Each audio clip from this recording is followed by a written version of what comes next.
Panahon na para tayo po'y magsisi sa ating mga kasalanan at manumbalik sa Diyos. Magsisi po tayo sa ating mga kasalanan at manumbalik sa Diyos habang hindi pa uli ang lahat. Lapit na po ang pagdating ng ating Panginoon. Pinaparito ko kami para palalahanan po kayo.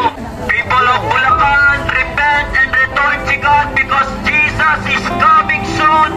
The King of Kings, the Lord of Lords, the Alpha and Omega. Sobrang abalang-abala po tayo sa lahat ng bagay. Ang dami na pong nangyayari sa ating bansa. Ang dami na pong nangyayari sa ating paligid. Ang dami na pong nangyayari sa ibang bansa.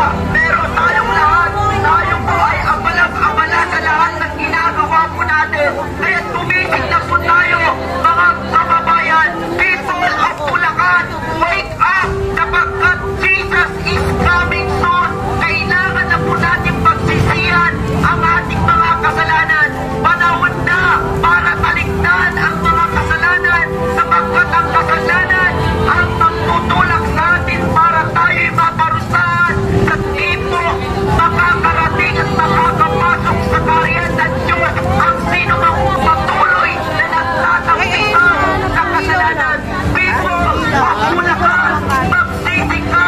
Hindi ang kayamanan, hindi ang trabaho ang makapagliligtas sa'yo, kundi si Jesus lang. You need Jesus before it's too late.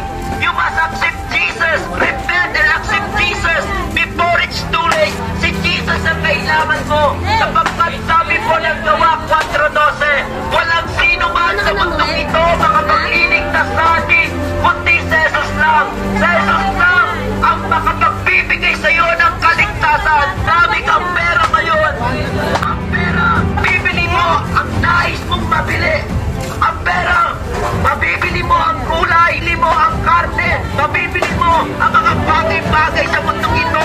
Pero hindi mo mabibili ng pera ang kaligtasan. At saan ka mang pumunta, kahit anong palengke ka mang pumunta, ang grocery ka mang pumunta, wala kang mabibili na buhay na walang hanggan. Ang buhay na walang hanggan, ito ay pinagkakaloob sa sino mang sasampalataya kay Yesu Cristo.